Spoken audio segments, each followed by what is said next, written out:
Good evening and welcome to the presentation about becoming a poll worker in Henderson County. I'm Liz Hill, President of the Board of Directors of the League of Women Voters of Henderson County, and we're very pleased to have with us tonight Summer Heatherly, who is the Director of Henderson County Board of Elections and has been the Director since 2023. A word about the League of Women Voters. We are a grassroots, nonpartisan political organization committed to empowering voters and defending democracy. And the U.S. League has been doing that since 1920. And here in Henderson County, we've been doing it since 1963. We are strong supporters of our local Board of Elections. We want to help them find and train poll workers because they are a critical part of holding free and fair elections. Now, as you'll see, Summer's going to cover even more than just the folks who work on Election Day because there are some other ways to help. And maybe we can help her do some recruiting as well as signing up ourselves. So a couple of things for housekeeping. We're asking you to please keep yourself on mute during the presentation so that we don't hear dogs, kids, fireworks, so on. I'm in Mexico, so. And we are recording this presentation and it'll be available on our YouTube channel for later viewing, and we can share it with anybody who wasn't able to make it tonight. When Summer is finished, she will take questions. So if you have questions, we ask that you please put them into the chat box, and Karen Kessler will read them out loud and relay them to Summer. So with that, I will turn it over to Summer, and I will begin to share her slides. Thank you. Thank y'all for asking me to be here. Like she said, my name is Summer Heatherly. I did start as a director in 2023. I've been working in elections since 2008, doing part-time work and as well as working election day. We are always looking for poll workers, and so we're going to go over a little bit how we can get some more in here. Excuse the date on there. It does say Wednesday, December 10th, 2026. Well, that's the year that I'm on, and that's the year that I will be in for the next year and a half, it seems, because we just finished 2024. It seems like yesterday. So anyways, it's supposed to be December 10th, 2026. If during the time you need any information after this, you do have my phone number on there, and then they will also make my email available.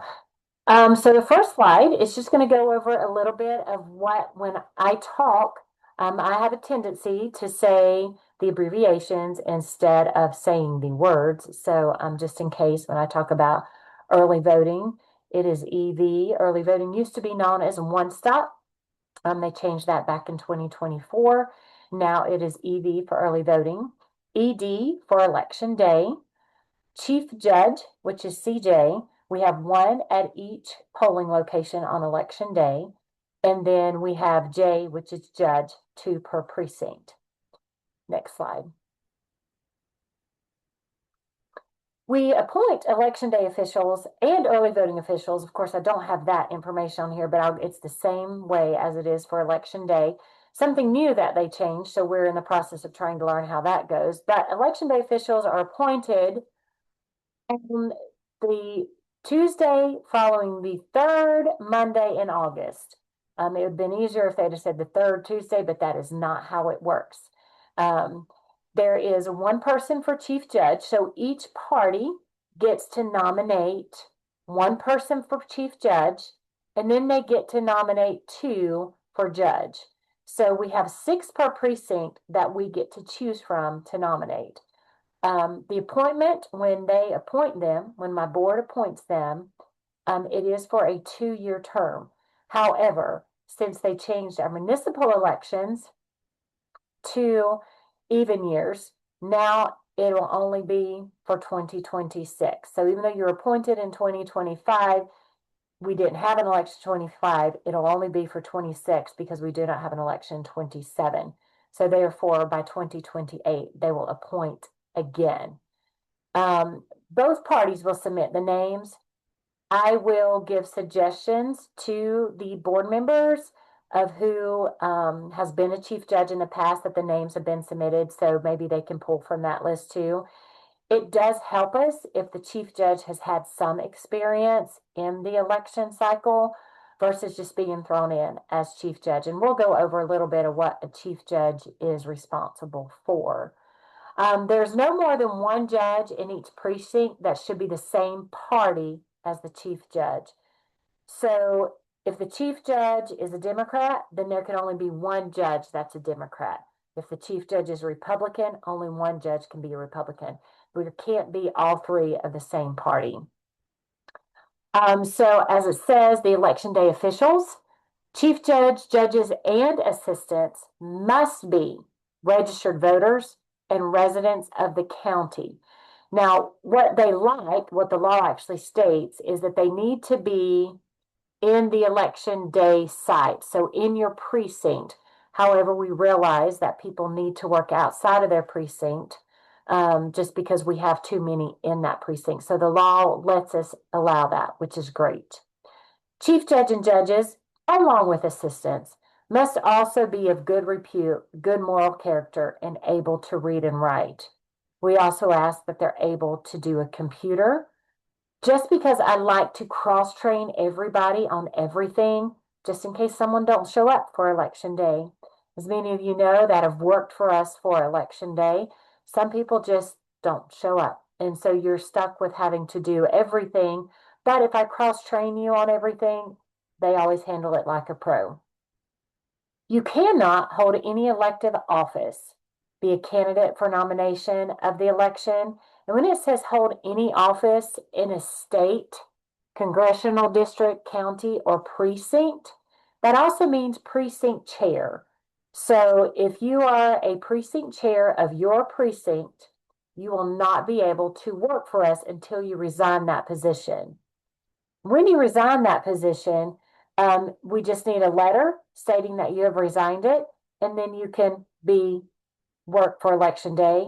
And then after election day, you can go right back to your precinct chair. That is not an issue, just as long as on election day, you are not holding any office.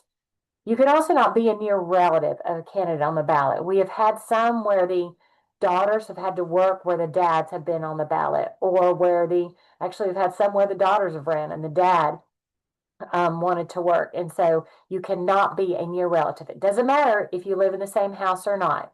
You cannot be a near relative. Next slide. So we're going to talk a little bit about effective recruitment. So how this works, next slide. We have 5 places that are great to choose from, that we have people who already have been working with us that are from these categories. I know there are many other categories to choose from, but I know that these that have worked for us from these certain categories, they seem to come in with a want to serve their county, and that makes a huge difference. I look at it as I was not able to go into the armed forces and serve my country, but this is a way that I can serve my country by making sure that every vote can count.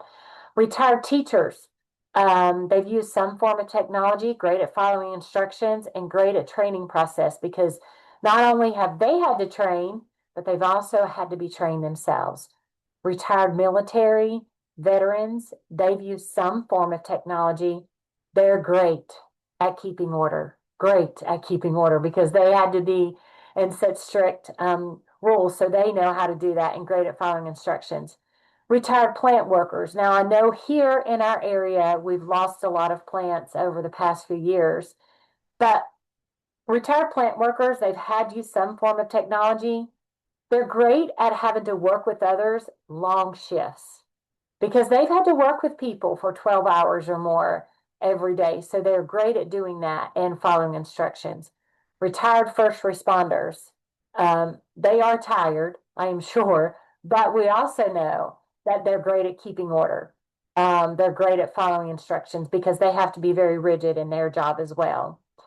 A lot of ours have been stay-at-home parents, whether a mom, whether a dad. They've used some form of technology because they all have a smartphone, usually. If you can control a smartphone, you can control a computer. They're great at giving instructions, and as any parent knows, you have to be good at keeping order with your child. And so they are good. Those are just some of the examples. I'm sure there are plenty others, but those are some of the examples that we do use for recruitment. So let's go over a little bit about what a poll worker does. So there's different categories for poll workers. Our top tier is the chief judge. Now this, when you look at this and you think, oh, that's all the chief judge does. No, but we tried to condense it to where we're not overwhelming people with so much information. So your chief judge, when they are appointed, there will be 3 trainings the chief judge will have to attend. The one where everybody comes to, they have a special chief judge training. And then we ask them to be at the judge training, just so they can get to know the people that they're going to be working with. And I'm one of these, there's never too much schooling. You can always learn, always. And it may be something that I learn because they have a tendency to teach me a lot. Some of the things that you will do, you have to call the workers to get everything set up. You will have to make sure that your precinct, you've called your precinct to make sure that you can get everything set up, the time. You have to come here on Monday before Tuesday and pick up all the supplies. You have to make sure that the ballots are secure. Make sure that the precinct is open by 5:30. Workers arrive by 6 a.m. You complete all the oaths, all the paperwork. You have to read the zero totals to the public at 6:30 a.m. Announce that the polls are open. You're responsible for anything that happens at the help station. At the help station, that's where provisionals take place. That's where if people come in and they say, we have registered to vote, we know we're supposed to be able to vote, you will go to the chief judge. The chief judge will call us and handle that issues there. Any spoiled ballots, the chief judge will handle as well. All issues that happen in the polling location go to the chief judge. The reason being is because they are responsible for that polling location. Just as I am responsible for all 35, I do leave this responsibility to the chief judges, but they know that I will back them up. However, I'm not be able to be at all 35. So any issue needs to go through the chief judge. One of the things that I stress with chief judges, and workers, you have to take a break. Because if you can't take care of yourself, you're not going to be able to take care of others. At the end, when you do closing procedures, we do give you a manual, step-by-step manual that you follow, and all the paperwork to be filled out. And then you will send that back to us here at our office. We have a runner, which is usually one of the people that you choose during the day that's going to come back early to bring us the paperwork. You will make sure that everything is cleaned up. The red cage is locked because you have to keep the key in your possession at all times. And then you'll return to the BOE. Yes, this is a condensed version. There is a lot more, but this is the basics. You do get paid $275 for being a chief judge plus training. So when you come to all 3 trainings, you get paid for each training. You also get paid for picking up supplies on Monday, for bringing stuff back on Tuesday. So we try to take care of our chief judges and our judges and assistants, but our chief judges have a little bit more responsibility. Next slide. This is your judge duties. Seems a lot less, but it's really not, because you help the chief judge. Your job basically is to help the chief judge. Help the chief judge on Monday evening. You're going to work your assigned station. I know back in 2024, there was some misinformation and miscommunication somewhere that as a judge, you just sit and you observe. No, you do have a job that you will do. Just as the chief judge is working during the day, you will be working during the day. You may be assigned at the check-in station. You may be assigned curbside. You may be assigned ballot station, which we'll go over those things in a few minutes. But there is a job for everybody to do on election day. You will stay until the supplies are packed and the precinct is locked, just because we do not leave the chief judge by themselves. The judge is paid $220 for the day plus training. The judges have to come to 2 trainings. They come to the one where everybody is has to come, and then they come to one that is just for judges. Next slide. These are the stations. So we have check-in station, ballot station, and curbside station. The check-in station, just as it states, you check people in. You ask them for their address, their name, have them sign when I say ATV form, that is called the authorization to vote form. You have the voter sign it, then you will initial it, return it to the voter. They will go get the correct ballot at the next station, which is the ballot station. The check-in station is also responsible at the end of the night to make sure computers are closed down correctly. The USBs from the computers are put in the proper bag where they need to go, and that everything is placed back where it needs to go at the end of the night. The ballot station, that's where you will bring that ATV that you signed. They will bring it to the ballot station, have them look at that ATV to make sure that the voter gets the correct ballot. That is super important. They need to get the correct ballot. I'm just going to say something here in this one.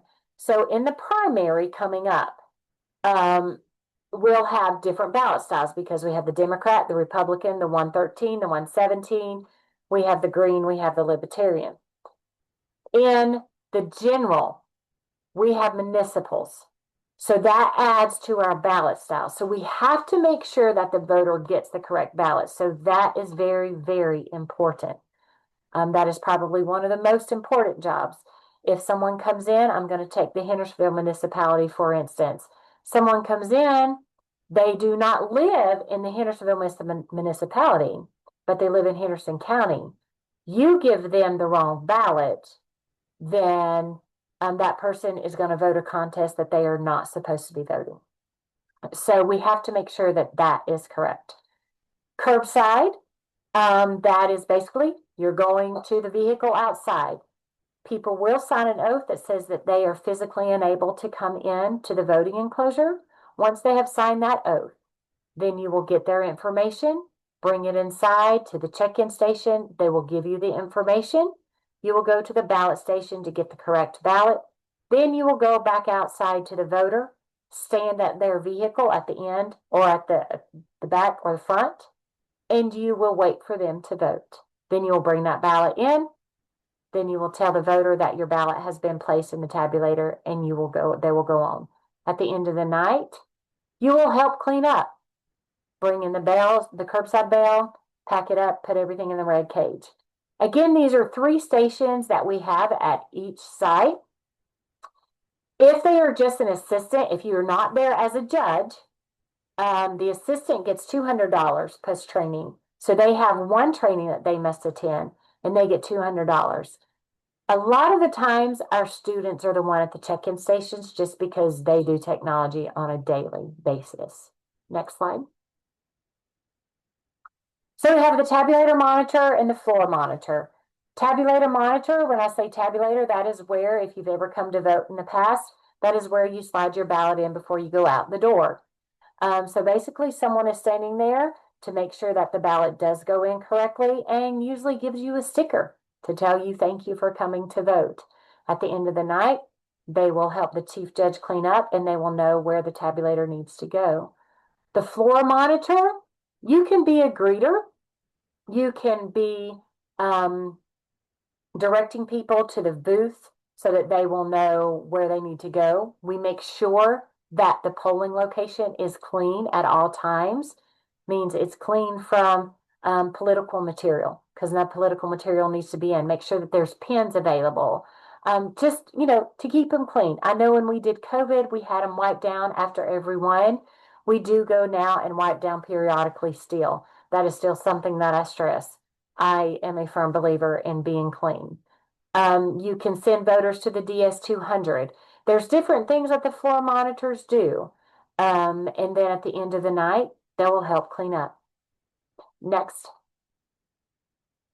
So this is the backside of the application. This is just for the precinct election official. So this is the things that you can and you can't do. Basically, what I went over earlier, that you must be a registered voter. You can't be a candidate in an election. This also tells you how to be an appointed election official, which basically you fill out this application. The parties are the one that appoints. After they appoint, then we will contact you if we do not have a application for you on file. We will be contacting you via mail. But the party is the one who usually gives us your name first.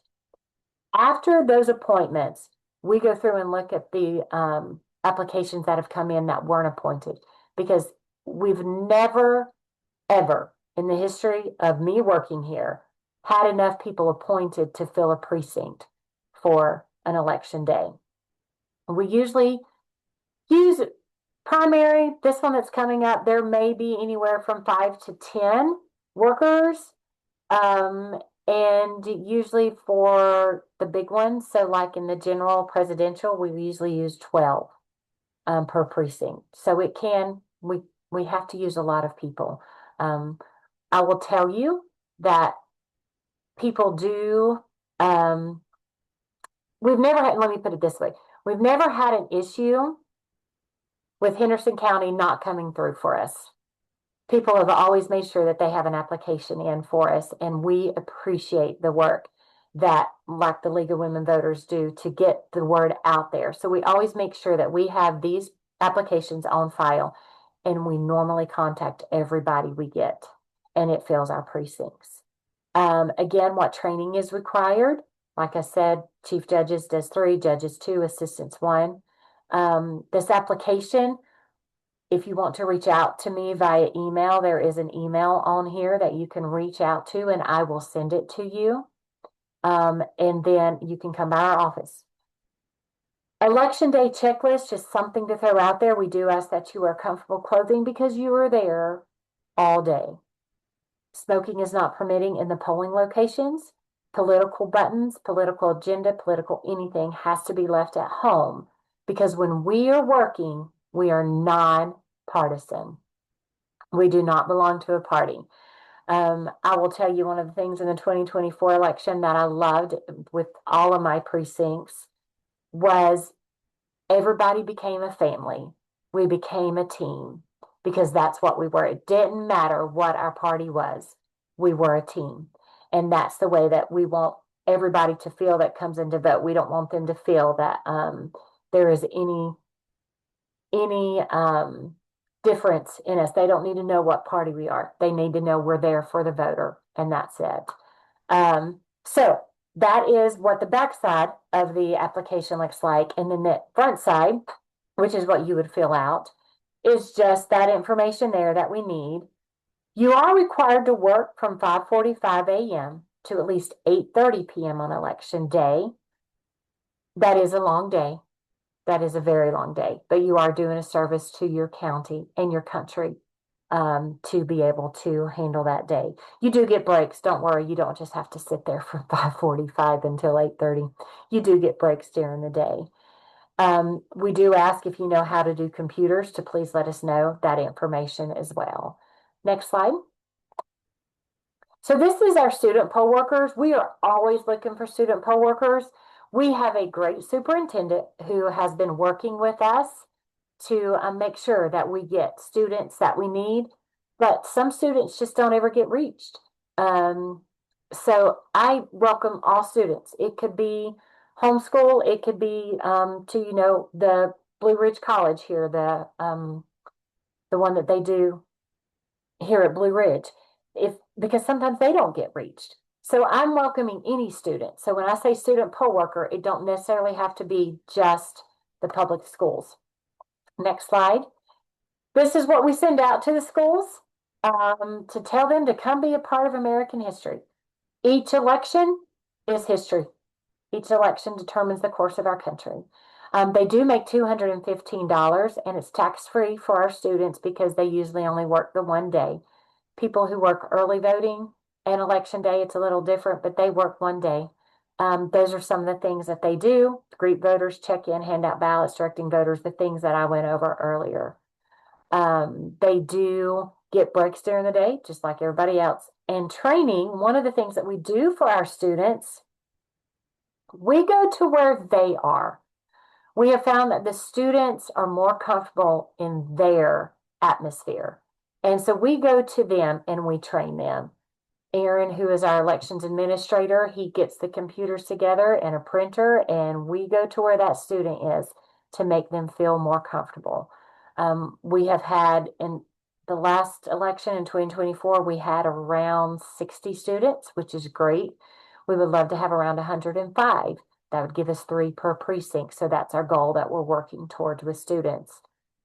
They are excused for the day because it is a service to their county and to their country. The next 2 slides for the student is just the student application. So that's the recruiting guide application, just like before on the front. Where they fill it out, this is what is different between the student and the normal election worker. They do have to get verification from either their principal, their director, homeschool educator, whomever it may be. Because a lot of your students are 17 and we have to have permission from their parent, their principal, their educator, whomever it may be, in order for them to work so they can be excused. We have to make sure that that is it. So again, we're always looking for student poll workers. They seem to be great at doing technology, which is something that we're all changing to. We're all adapting every day, and they adapt so much faster than I do. And so I welcome them here at my office to help me all the time. The next slide that we'll talk about is our MAT team. We've already, my board appointed my MAT team back in September, and they are actually already going out. They are going to our facilities. The next slide states what a MAT team is. MAT team is those that go to facility residents. So those that are in used to be nursing home, now they're called facilities, assisted facilities. That's where they go now.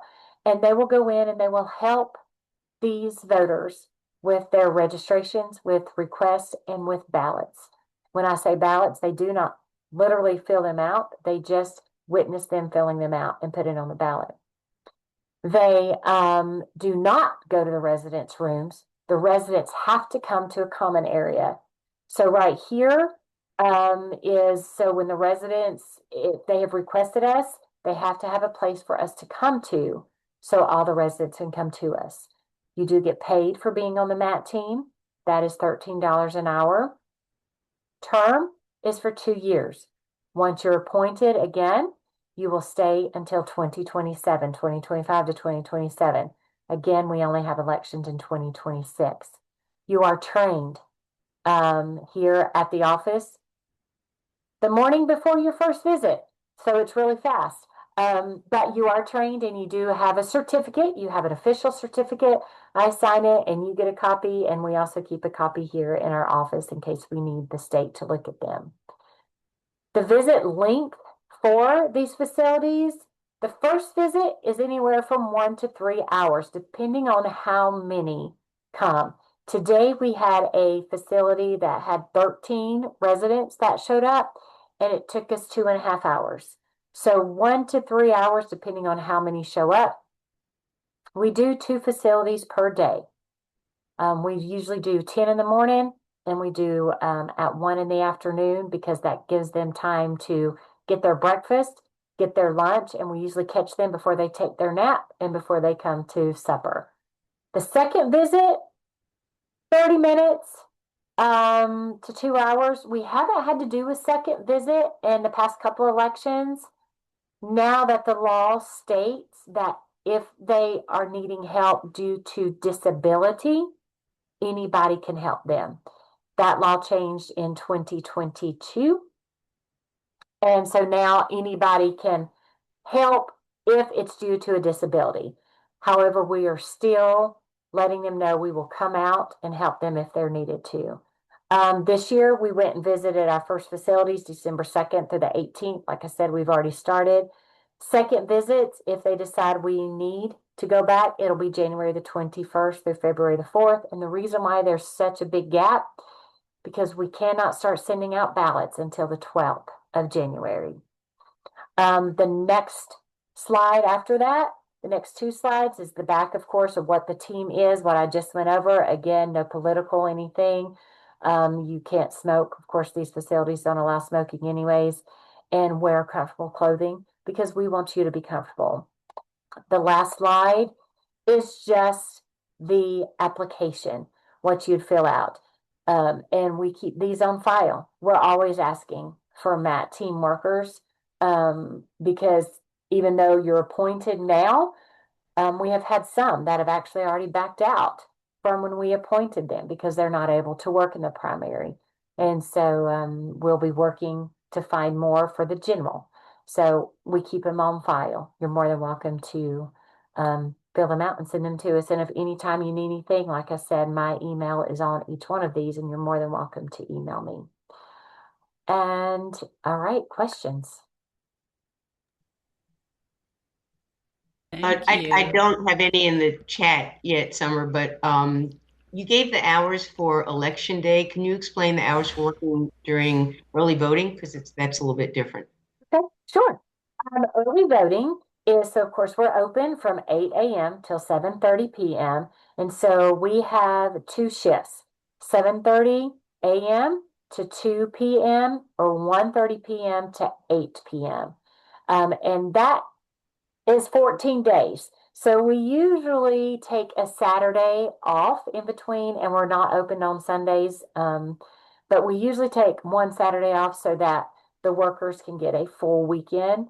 When I say the workers, that does not mean your team here at the Board of Elections, but it is the workers who do come in and work for us those 2.5 weeks. But that is different hours, but we do shifts on that.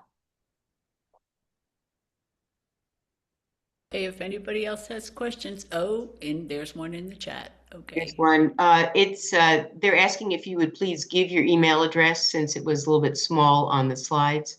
Sure. It is HC, as in Henderson County, elections at hendersoncounty.nc.gov.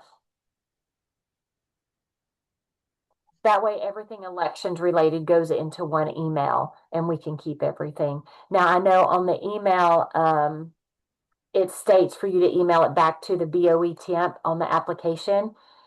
And that's what, if all you have is the application and you want to send that back to us, that's fine. If you have questions or anything, you can use the HC elections.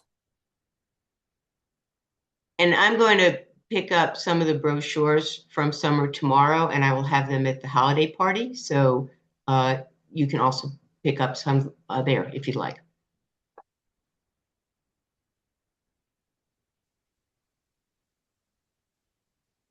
I was giving anybody a minute more if they wanted to, and I think Summer's been very thorough because there are no questions. Yes, you have been very thorough. Thank you, Summer, for all this information. And if I know that if we have questions or if someone we know has questions, we can email you or reach out directly to you.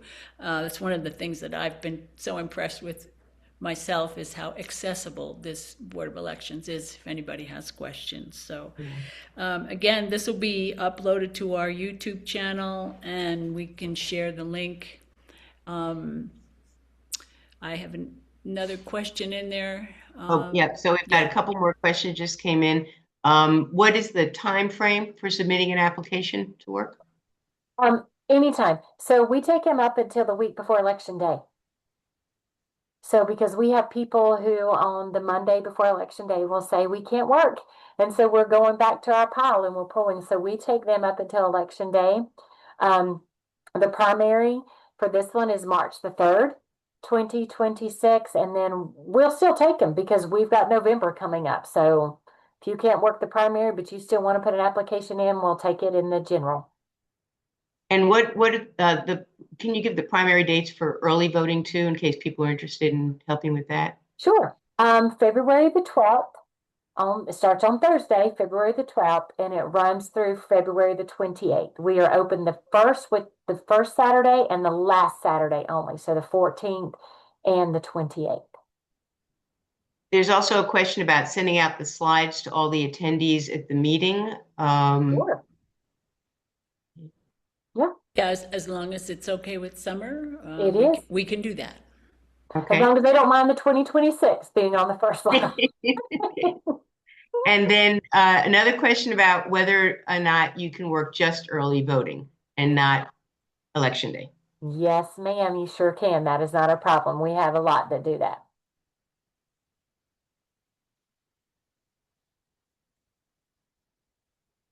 Okay, well, I don't see any more questions. So we'll thank you again for very efficiently covering the bases here. And I hope that some of the people who are on the call will sign up and tell people that they know how, what's involved and how easy it is to do. Long day, but it's, serving your county and your country. So thank you so much, and we appreciate it. All right. Thank y'all so much.